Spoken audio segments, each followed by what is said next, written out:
You can take it away. Hi, happy Show Me the Money is this Wednesday.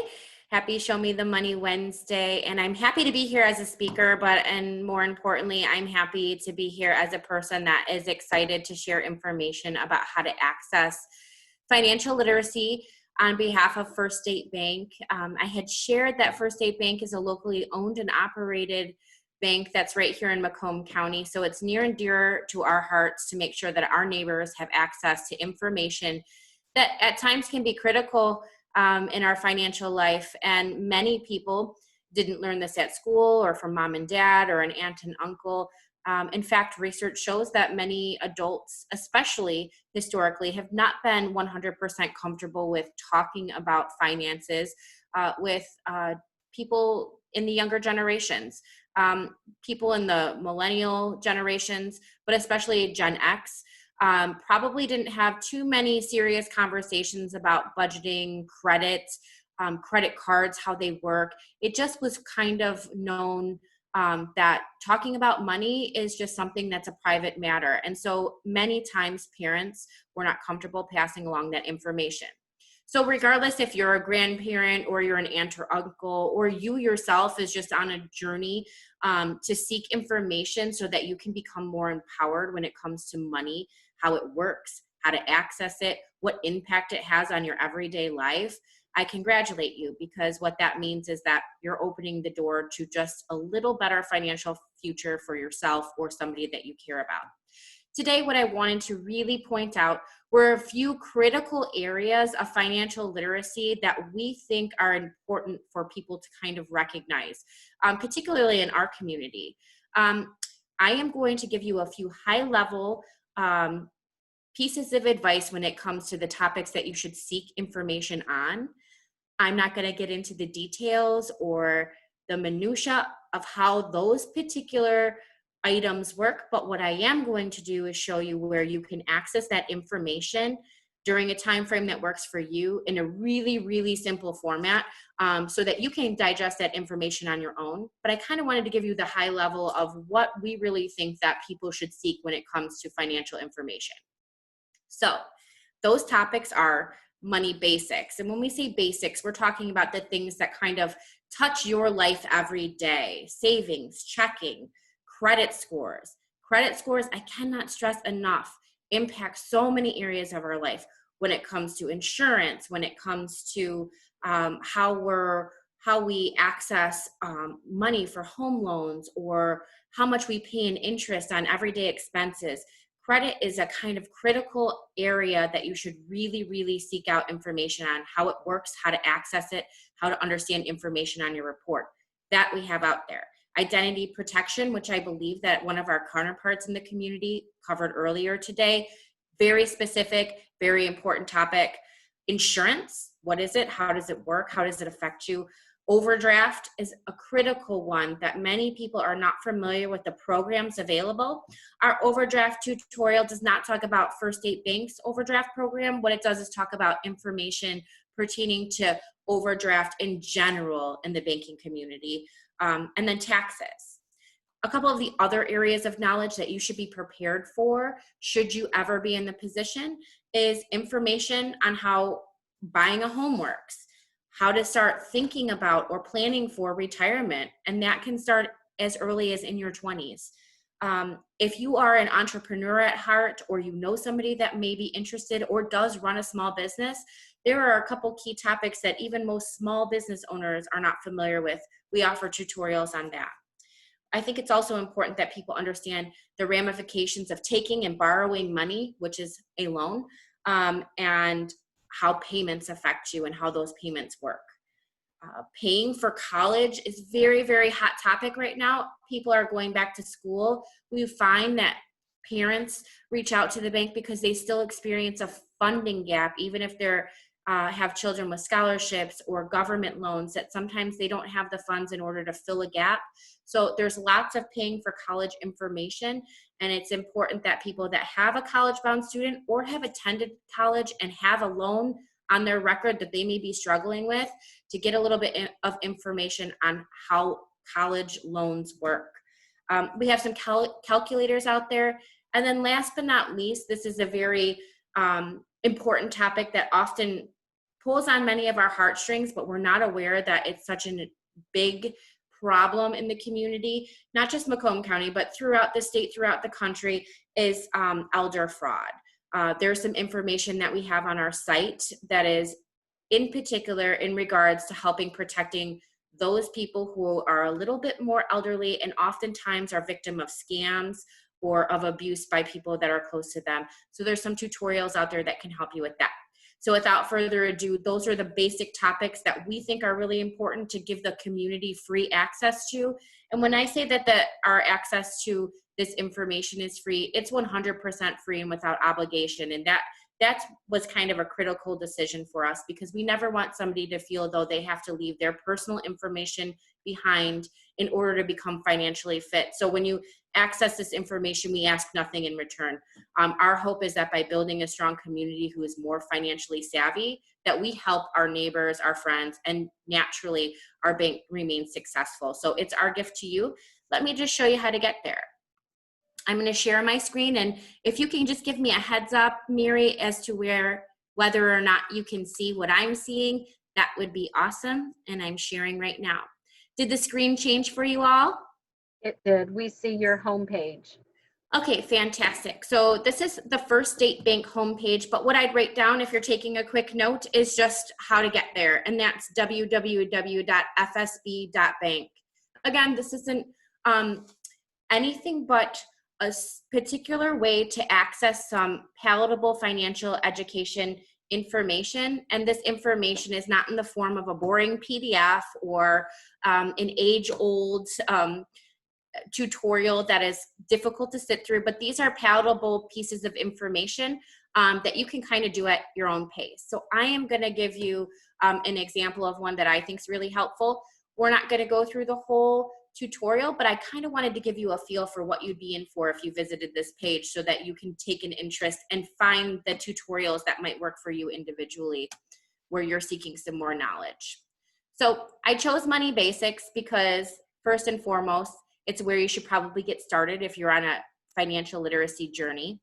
And for me, one area that I think is strongly, I should say I strongly recommend, but I also feel is very little discussion, is in the area of creating emergency savings. We talk about how to spend money, credit cards, interest rates. We talk about a lot of things, but we often forget to talk about having cash on hand for emergencies. And this is a really great way to get started in your thinking about how do I prepare for a time that's more difficult.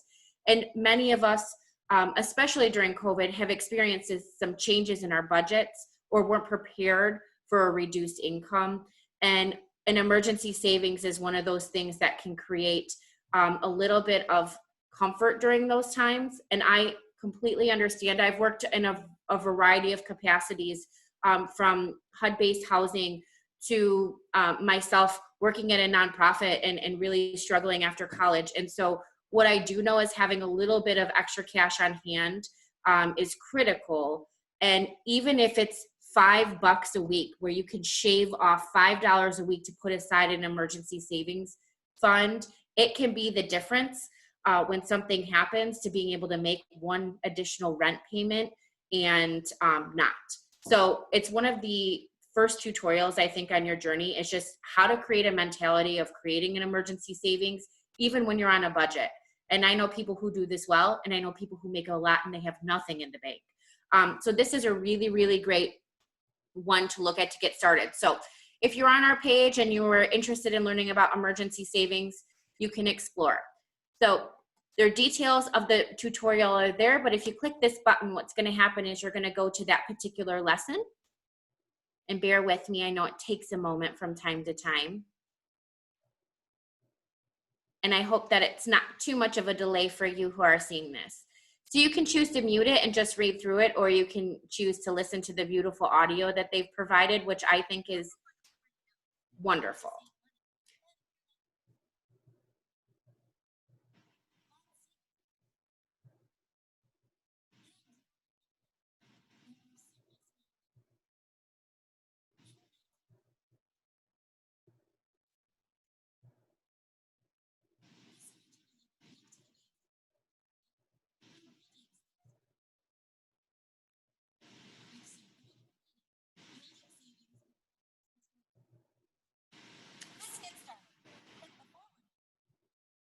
So see what I mean? It kind of gently introduces the topic. It lets you know what to expect, and then it lets you go at your own pace. So kind of what I was talking about. This is palatable. It really is going to walk you through a series of steps. You can do it on your own time. You can do it from your phone while you're at the doctor's office waiting for your appointment. You can take on financial literacy in small chunks over time. It doesn't have to be an overwhelming list of things to check off in terms of what you need to know or how to know it.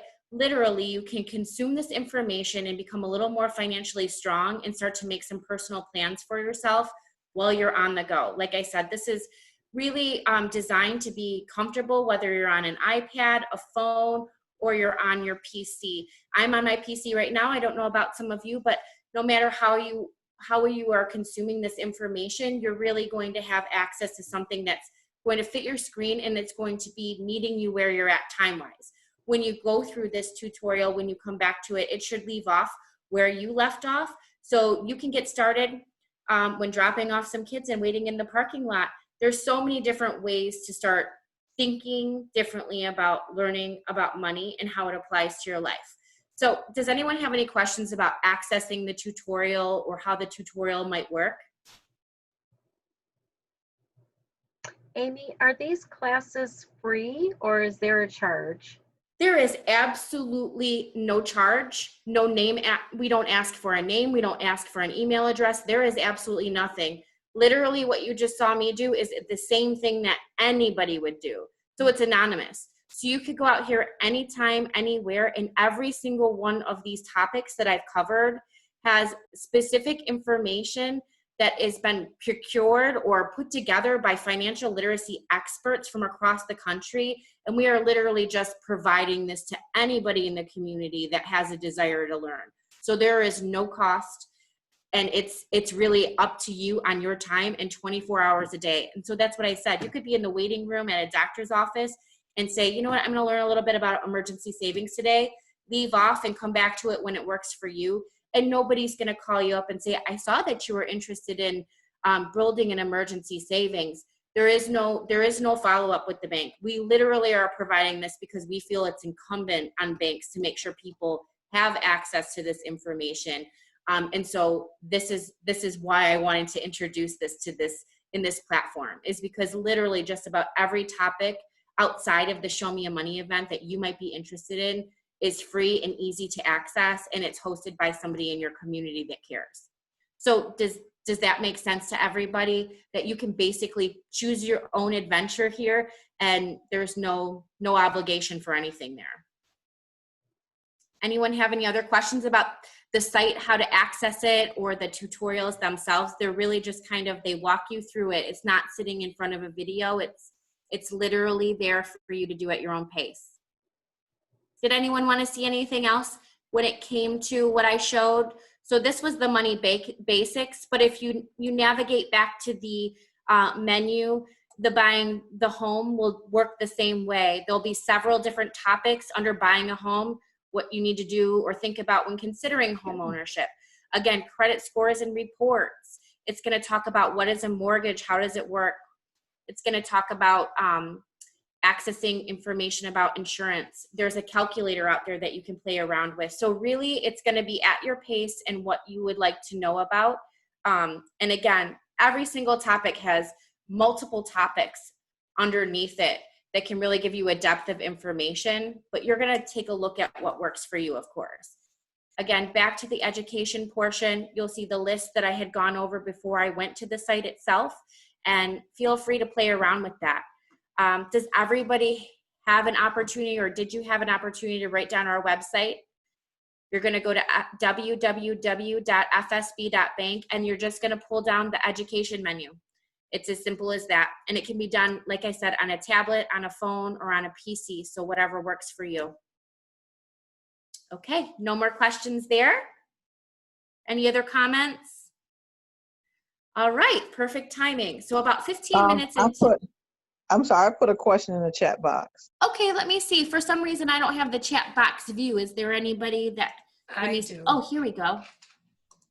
I'm not seeing the questions for some reason. I don't either. Is there any way you can help me out there? Mary, can you see them? Yeah, I can see them. So Sandra has asked, can we share this with our youth group? Do you have to live in Macomb County to be able to access this information? Is what I'm. Absolutely not. Anybody, even from overseas, probably can go to our website and they can access this information. So it's not limited to any geographic region. You don't have to be a customer of First State Bank. You don't have to live in Macomb County, and absolutely share it with your youth group. They are the most important folks that need to get a hold of this information because they're our future. Do you have any other questions? Because I still can't see that chat feature, and I'm gonna. Yeah, I'm not sure if when you're sharing your screen, if you can see it or not. Okay, I'm back to not sharing. Hi, everybody. Yeah. Sorry about that. Right. Did they have a have couple the other chat box questions here? open. Let's see. Maybe I can see it now that I'm out. Yes, I can. I did put the website Okay. on there, and I Okay. think that those were it for now. Oh, and I Awesome. put free shred day in Chesterfield coming soon. Yes, that's right. In Chesterfield Township next week, I believe on the 20th or 21st, there is going to be a free shred day.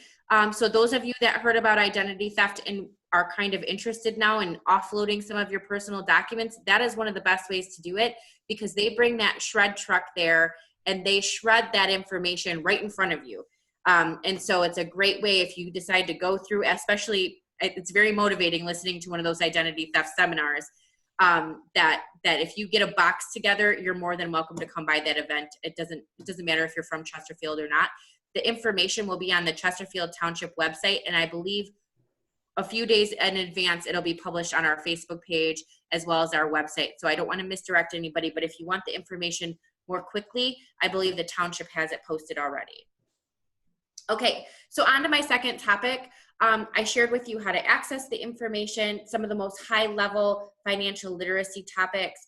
But what I really love doing the most is sharing with people how to get the conversation with really young people, elementary age, and it even works with middle school students, believe it or not, on how you can create a budgeting conversation with children to get them started to think about money and how it works and how it works for them. When I talk about budgeting with young people, I break it down in a really simple fashion. And I can give you a little bit of background on my experience, but what I want you to know is I educated in the 2000s before the economic crisis, thousands of children in Macomb County direct in the schools by presenting this information in the form of a all-school assembly. And the motivation was to help the schools to connect the dots and make sure that they were meeting the educational standards for financial literacy in the elementary format. And so this is one area where we were really able to connect the dots for kids, and they had a lot of fun with it. So what I tell kids when thinking about money is you can think about money, the money that you get as gifts, the money you earn for allowance, the money that you have, however you got it, in 3 different ways. And in order to budget when you're a kid, what you need to do when you receive money is think about what you're going to do with it. And when you think about what you're doing with it ahead of time, that's kind of budgeting. Budgeting seems like a big word that scares adults because we all have a hard time being on a budget. Some people do better at it than others, but as long as we're making an attempt to be aware of what we're doing with our money and what our goals are, then you're in the direction of having a budget. Budgeting for young people can be broken into 3 parts: saving, spending, and sharing. Simple concept. How I like to explain it to kids is in the form of an activity called a budget bank for kids. Some people might be familiar with it. Does anyone in the group know about a moon jar money box? No, that's new to you? Okay. Moonjar.com. You can learn a little bit about the people who started this concept of a moon jar. They have a really cool story. And we actually often raffle them off as gifts for children, but you can really make your own at home, and that's what I'm going to show you in the next couple of minutes here. So those 3 concepts: save, spend, share. And in order to start this activity, you really don't have to have access to a lot, but you do need some crafty stuff. So I will send over after the presentation something that one of my coworkers made up, but this is kind of like an outline of what you need. So can you see that? This is Save, Spend, Share, and this is a money moon jar kit. And basically what you need is 3, either, you could do pop cans if you didn't have anything else. You could do maybe not cans, but plastic bottles with the labels taken off. You could do these mason jars. We got plastic ones for a pretty affordable amount. You just need some stickers, some googly eyes, some of the foam things that you get at Joann Fabrics. Just anything that can really get kids creative and engaged is going to work out for you. And then what you do is you talk about the choices that a child can make before you get started. So the 3 I said were save, spend, share. So I'll tell you a little story. My son got $10 from grandpa for his birthday. And I took the $10 and I gave it back to him in singles. And I said, okay, well, we're going to take a budget with this. So what do you want to do with this $10? Most kids, they think about $10 and they think, how can I spend $10 immediately? What could I get for $10, right? Especially when they're 6, 7, 8, sometimes even 9 years old. They want to think, what can I get? What's that instant gratification? I have money in my wallet. This is mine. I want to do something with it. So when it comes to budgeting, getting them to think a little bit about it is the key.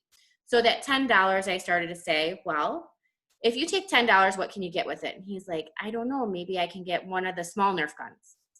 Okay, sure. You could go to Target and get a small Nerf gun, but is that what you've been talking to mom about? Have you really been talking to me about a little Nerf gun, or have you been talking to me about getting the whole Nerf setup? He's like, well, I really do want the whole Nerf setup. And I said, well, when you get a gift of money, if every time you go to the store and you take the money you got and you buy the little Nerf gun, how are you ever going to get up to your goal of getting the big Nerf gun? And he said, yeah, that's right. But on the other end of the equation, if every time he gets money, he doesn't get to have that experience of spending it, that kind of takes a little bit of the luster away. And then we also have to have the conversation of when we have something, it's a wonderful gift and we're grateful. And part of gratitude and showing that you're grateful when it comes to money is by thinking about giving some of that back, whether it's in the form of a gift to the church or our community or doing something for someone else. Whatever that thing that might touch my kid's heart is, and for his, through his school, it was Wells of Love when he heard about the children that didn't have access to clean water, that we really get the conversation going and say, let's think about the 3 things we can do. You can put a little bit of this $10 aside and we can go to the store and you can get a little something and we can feel good and celebrate your birthday, because you don't have to put it all aside all the time, because that's just not how life works.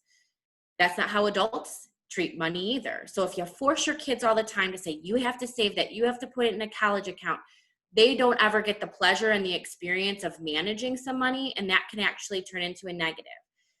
But you don't want them to go the opposite way, where everything is all a gift to someone else and you don't think about what you're going to need for yourself.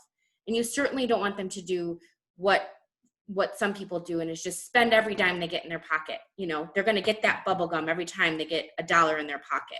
You want them to really start thinking about it. And in order to do that, having that tactical experience, I found for kids that I've worked with at elementary age, and the fact that they have some sort of ownership and they've actually taken the time to really put this concept into action, has paid dividends. In the early 2000s, we were able to set up some programs through schools in the county, and it was amazing the desire children have to do something and make decisions with their money. They want to do it. They want to own that piece of their life, and it's very empowering for them. And it didn't matter what school we were at. We were at schools that had families that had demographics that have a little bit more income, but we were also at schools that had families that might struggle and might be able to send the kids with a couple quarters or dimes. The kids didn't mind what they came with. It was the fact that they felt like they were doing something with money and they were choosing. And having that empowerment and just that little bit of confidence, research shows projects into the future longer term financial success. So it doesn't matter how much you have to share with your kids or to give for allowance. It just matters that they have that connection to money and it becomes a positive connection associated with decision making. So here's the activity. I'm going to show you what I've got here. So we've got 3 jars, right? We've got one for save, one for spend, and one for share. So in the example of my son, He got $10. I asked him, what you want to do? He said, I want the little Nerf gun. We talked about it. He said, you know what? I don't. Maybe I can go and pick out a little something at the dollar store. So I'm going to put $2 in my spend portion. So this is an example. We actually did this activity as a family together at home during the quarantine. So you can see he wrote himself spend on there, and that's him giving the money to the cashier apparently. He's got some baseball stuff on there because he's into baseball, but this is his. And so he's got some quarters in there right now because we recently did go to Five Below. So this is his spend jar. So he put a couple bucks in there. So we've got $8 left, right? Then he decided, okay, I've got $8. Now, Mom, we talked about that big Nerf setup, and that big Nerf setup, like with the little barrels or whatever that you hide behind. I don't know. I just know that it costs a lot. I said, well, you're going to have to try to save up for that. So he said, okay, then I want to put $6 in that part of my jar. And so he's got his little save part, and this is him putting his money in the save portion of his moon jar. So this is section 2, where you make a save sticker, you put it on top and you decorate it. And now you've got 2 parts of a budgeting bank for your kid. And this activity, just so you know, took our family about 45 minutes to an hour to have the conversation, to make the moon jars, to label the stickers and make sure that everyone was good to go. So it's really not difficult, and it depends on the ages of your kids and how interested in art they are, because some of them get real fancy with it. But that left Henry with $2. And with that additional $2, we already knew what he wanted to do. He said, I'm going to put that $2 in, and next time we're able to go back to school and contribute to Wells of Love, I'm going to give some of what I had for my birthday, and I'm going to put it in my share portion of my moon jar. Now, I have one of these kids that likes to do his own thing. So he said, I'm not going to call it share, Mom. I want to call mine give. So I said, sure, you can have a save, spend, give jar if you'd like. So then you kind of take these decorated portions, and then you put them across their dresser in their room. And then the next time that you get an allowance or a birthday gift or something, you have the quick conversation. How do you want to break this up into a budget? And then a budget becomes something that's a norm for a child, and it becomes an activity that as a parent allows you to have a fun, tactile way to talk about money without it being a lecture, that it's actually an activity that your family can do. And hey, maybe mom and dad, grandma or grandpa, aunts or uncles gets together and they make themselves one that they start throwing together as a visual for their kids, so that people can see them setting the example of doing this in some way, shape, or form at home as an adult. It is really how I recommend as an adult that we set up accounts for different purposes, but this at the most very basic level is giving your kids or younger people you love, even a middle schooler gets into this, believe it or not, with the gift of thinking about how to make choices about money instead of it always being spend, spend, spend, right? Does anyone have any questions about how to put together these kits? I think it's pretty self-explanatory. Normally I would have put one together if we were together in the classroom and not virtual, but I thought this was the best way for me to go through the lesson. And again, you can make it your own. Be creative. Soup cans, anything that your kids can decorate is a good way to get them started. So does anyone have any question on how to put together a budget bank?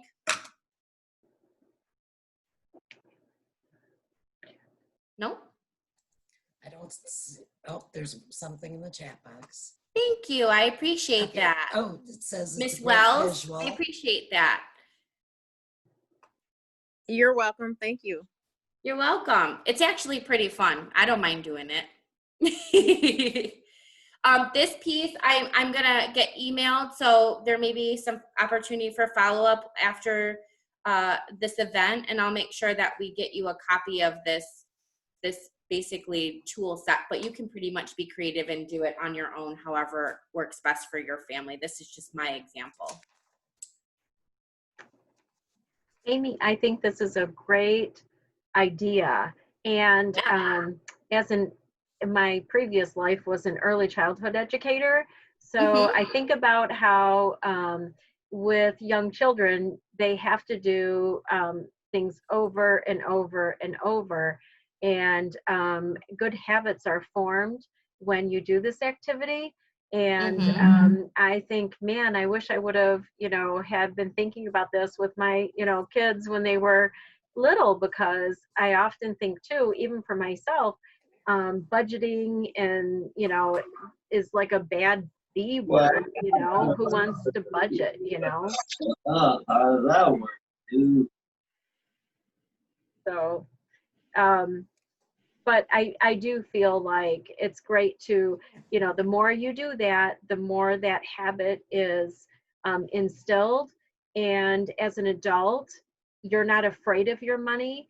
You're ready to control your money. And so I think that's a wonderful activity to do. Well, and the thing that's nice about it is we're so digital now that this is something kind of concrete and tactile. So the reason why I like it is because it you can see it, you can visualize it, you can hold it, you can feel it. Because when you now in our society and the way things are going is most money is moving digitally.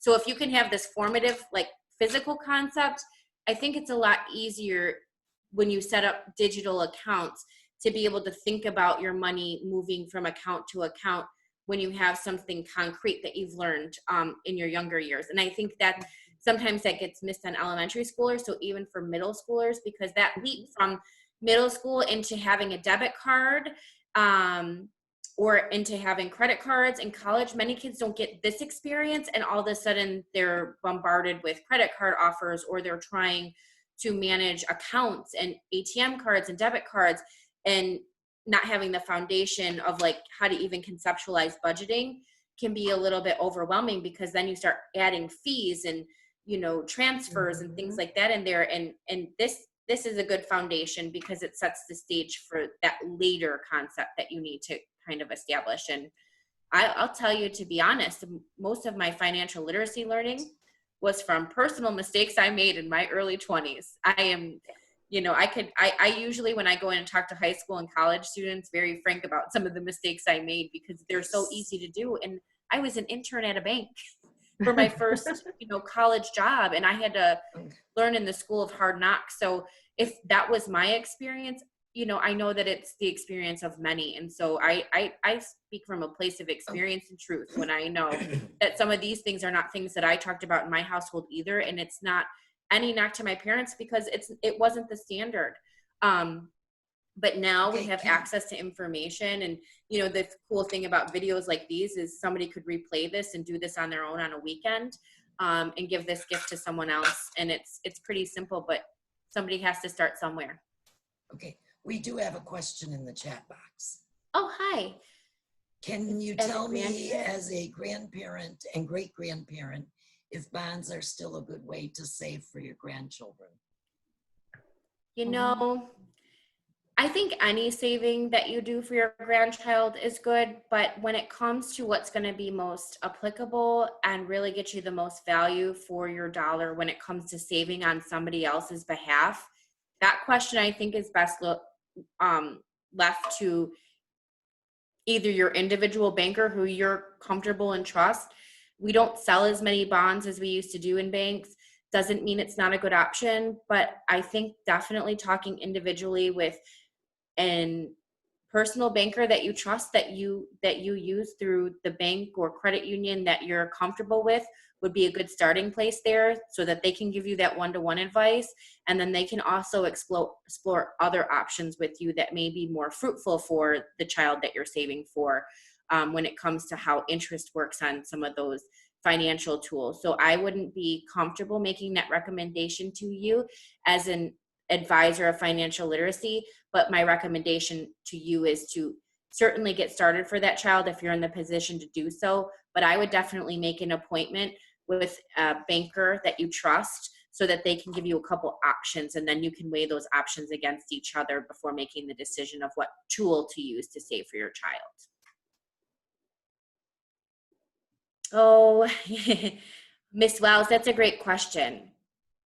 Well, it depends on what you're really striving for and what you're trying to do.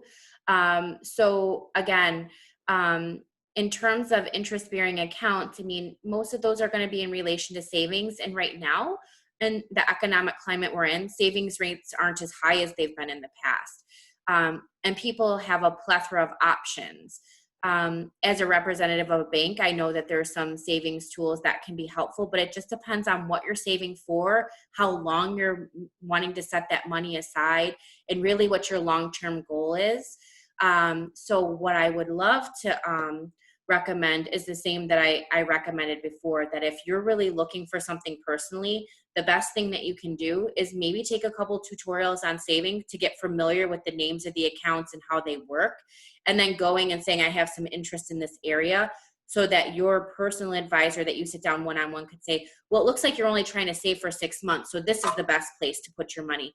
But if you're trying to save for something that's a 5-year goal, there may be a different type of account that would better suit that need. And then it would just depend on your financial picture. So it's hard for me to just make a broad brush approach, because my feeling about finances is that that's kind of a very personal one-to-one thing that somebody should sit down and get one-to-one advice on. Because sometimes people will say, oh, it should just be a money market account, hands down the best type of account. But really it depends on what your goal is as to what is the best account, and what, you know, if we just throw out interest rates, we take away the whole goal of what the account is there for. So is that okay for you? Is that a good answer? And if you have a great credit union or bank, then you have somebody there that would love to sit and have that conversation. They have the time and they have a desire to help. Okay, thank you. Yes, it was just for my sons. I just like for them, when I get financially stable, I would like for them to have a savings account of some sort. I just didn't know what was the best one. I don't have a credit union. I heard credit unions has more interest than the banks. You know, I think I've worked at both. I have a track record at both. It just depends. And you know, some of them are stronger and have different youth accounts. But most likely to start saving for a youth, you would probably put them in some sort of youth savings, because there's benefit to it. There's less fees. Their interest rates are typically higher. So if it's truly for your kids to have their first savings account, you know, go to where you're already comfortable is my best bet. And then see what they have to offer. And then you can always stack, you know, make some phone calls and ask about rates and kind of compare. And you're going to want to think about access for your kids. How close is it to where you are? How easy would it be if they said, hey, Mom, I want to throw this extra $15 in my savings? Is it going to be a burden to go over to the bank, or are they going to have access with some sort of card eventually? So you're going to want to keep all of that stuff into consideration when choosing what bank to use, because you don't want it to be a hurdle to get to the bank, if you know what I mean. Yes, exactly. Yes. Yeah, because then all of a sudden that $5 that they meant to put in there doesn't make it. And I strongly recommend that you don't have to have this threshold. If your kid is starting to get a desire to save, that you say, well, when we have $50, we'll go. If your kid has a burning desire to put that money in an account, and we typically talk to kids about it, is like, what's the difference between me keeping it in here? Well, this save jar eventually starts going into an account. Because why? Because that account earns interest. And so I get paid to keep my money safe, and it's less tempting for me to spend it once I put it in a bank account. So this money doesn't stay in the save portion. This is a holding place for us to eventually put it in the bank. Okay. Very nice. Yeah, because the difference between having your money in a piggy bank and keeping it under your bed is that even if interest rates are low, you are still a little ahead of the game when you're getting paid to keep your money in a savings account. And that's kind of how I explain it to kids. And then you're not tempted to raid your piggy bank when the ice cream man comes down the street. Now you've kind of put it away, and you have to really make a strong decision to go get it out of there then. Okay. Yes. Thank you. Do you have so financial, I'm sorry, Sandra's question is, do you have literacy for, okay, Sandra, I guess I'm going to ask a little bit. So basically you're asking, as a grandparent, how can you help teach younger people? Is that me clarifying that question for you, Sandra? No, it's kind of like, how do I learn about saving for like the next generation? Like, I was thinking about the bonds because that's how our parents did it. But Yep. how do we educate ourselves at this point where, I mean, literally when we look around, we probably have more than our parents ever had. And so how do we pass that on to the next generation without losing it or in some sort of systematic way. So how do we get literacy around that?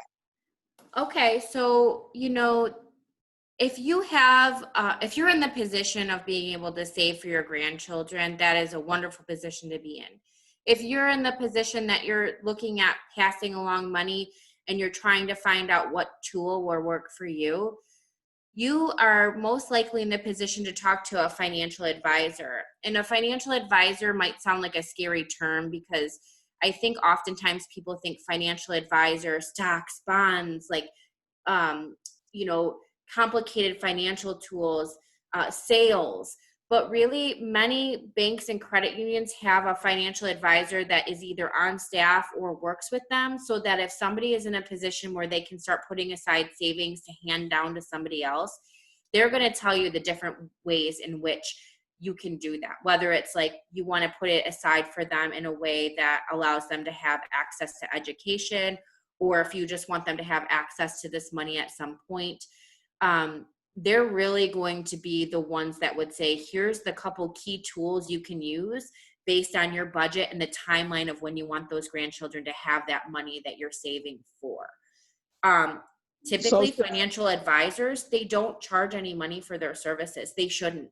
For an initial appointment, it should just be you saying, I really am wanting to start on the path of saving for some grandchildren, and I'd like to know the best way in which I can do that. And that's what I recommend. And any good, community-based organization, a bank, credit union that's local here, by going in and talking to like an assistant branch manager or a relationship banker or somebody like that, should be able to give you some ideas of how traditional accounts at the bank would work for you if that's what you're looking for, or if it makes sense to sit down and talk to an advisor about that, because they're going to be able to guide you in the best way. A couple other things you might want to do is look at some of these savings options in that website I showed you, because there might be a couple accounts that you might think, well, I could just set up one of those for my grandchildren.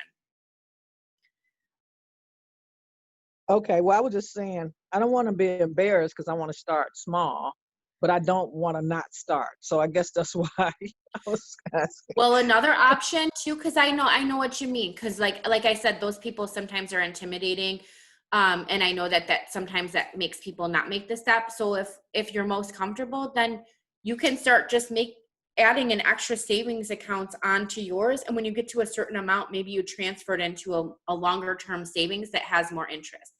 So if you're saying, I just want to put aside $10 a week, and this isn't me making any official advice, but you can just add on, usually at no cost, an additional savings account to your checking account, and you can transfer the money over there. And then maybe you say you get $500 in that account, and you say, okay, I've got $500. Maybe I'm going to transfer it to a CD that is earning a higher interest rate, and keep it there for 5 years and let it grow. There's different tools that you could use, and you don't have to be, there's no shame in wanting to save at all. There should never be anybody that makes you feel uncomfortable with that. So if you have a plan that you want to do $5 or $10 a week, you can usually set that up on your own, or go into the bank and have them set up an automatic transfer for you. And then when you get a little money socked away for that purpose, then you can decide to transfer it to another type of account that bears more interest, or maybe that's the point at which you talk to an advisor. So you can start small anyway. But that's really good. That's really good. I was thinking of your moon jars, but I guess the savings account would be better. Well, that's the thing, because you know what? A lot of people could do it physically, but honestly, if you set it up to automatically move, it's almost like it's the same idea. It's the same concept. It's just that you make your save jar connected to your checking account, and then you just move over $10 a week. And then if that's uncomfortable to you and you start going, I need that $10, you can shut it off. And then you have that little account going on the side. And then if something ever comes up and you think, I can't keep this for my grandkids, I need to use it, then you have it too. So there's never any harm in starting a savings plan. And in fact, that is the easiest way to save. It's called incremental savings. And you're just putting a little aside for yourself off of your checking account in a savings, and it can be automated. You can set it up with the bank or credit union or whoever you work with to automatically happen for you, Sandra, every week. And then when you get a stockpile, maybe you choose to put it in something else that earns more interest. But getting started, is a lot less of a hurdle than people often think. You think, I don't have the money, I have to have $50 to save it. No, you could do 5, but 5 times 10 weeks, that's $50. In a year you have 250, so you can start really growing something using small steps. Don't ever feel intimidated to get started. Yeah, no, that's great. Thanks. Thank you. You're welcome. It's one of my favorite pieces of advice, because sometimes my old boss used to say, you take a small bite out of the elephant every day. And if we think we can't save until this happens, then we all prevent ourselves from having a little savings, because we think we need to wait. And really, $5 is $5, and we probably won't miss the $5, but $5 over months and years is a nice little account set aside. No one would complain about that, right? That's true. And a lot of times it's just those little pieces, right? It's Mm-hmm. making a coffee instead of hitting Starbucks or Tim Hortons, or, those little types of things that, kind of put money back in your pocket. I noticed that during the pandemic and everything was shut down, we ate at home a lot. And consequently, all of a sudden, I noticed like extra cash flow. And I was surprised. I was like, where did this come from? And I do incremental saving. And so I did move it out. And then it dawned on me, we are not going out to breakfast. We're not getting carry out, because we had our Monday night, we go to this restaurant, and Tuesday is Taco Tuesday, and we go to this restaurant, and Wednesday we do this. And, it just really was surprising how much we could save just by, not depriving ourselves, completely, but it was just like, wow, it really showed me how much we could really save. So, I mean, if you put that back into kid terms, it's not getting the Nerf gun, the little Nerf gun. It's putting aside for the big one, and you don't realize what you're doing. And when I used to teach this in elementary schools, I used to often say, in a group of 500 kids in the auditorium, how many of you like Slurpees? I don't think there was one of them that didn't raise their hand. And I said, okay, well, and this was in the early 2000s, so Slurpees were still about $1. So I told them, okay, well, what if you bought a Slurpee every week? You bought one Slurpee every week. And they were like, whoa. And then I said, if you bought one Slurpee every week, do you know that you would have had $52 in Slurpees? And they all went, oh, because to them, $52 was a lot. And then I pulled up bikes and rollerblades and scooters and things, all that were $50 at Toys R Us. And I said, if instead of just getting one Slurpee, which you drank real fast and it was gone, if you had saved that money that you spent on Slurpees, and in 1 year you would have bought yourself one of these really cool things that you would probably enjoy for years, which would you have? And most of them said, I would have not had the Slurpees. And it's like, we all do that as adults. We stop at Tim Hortons, we do little things, and then we say, oh my gosh, there's something coming up, and now I have this expense, and I don't have money to save. I just can't do it. And a lot of us can. It's just more of a mentality. And most of us, it doesn't matter, are guilty of it. Sometimes we cut off our nose to spite our face, and we don't mean to. And even those of us that work in banking and financial education and things like that, nobody's perfect at this. So that's why having conversations and sharing ideas is important, because sometimes it's just the little things. It's maybe just encouraging somebody to, forego $5 and putting it in savings, or encouraging somebody to talk to somebody at their bank. Because frankly, I know this, sometimes we feel like we don't know enough, and because we don't know, we don't ask, and we don't want to feel, and Sandra, I commend you for saying I wouldn't want to be embarrassed. And that is people's biggest fears. And that is what stops people sometimes from going in their bank and asking questions. And as bankers, I can assure you that there's nothing that we want more than to help people, especially to save, right? So there's no bad questions when it comes to how to do it. And I would encourage you, next time you go in, if you can't do that on your own, that you tell somebody, hey, I want to set that up, and can you help me make it easy? okay.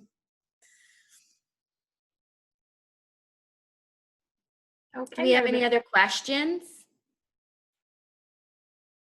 I've had so much fun. I am so grateful that you hopped on today to give us that presentation and those great ideas. We can certainly, I'm interested to go to the website and see Good. some of those modules and things like that. And so I really appreciate all that you presented today. And just a reminder that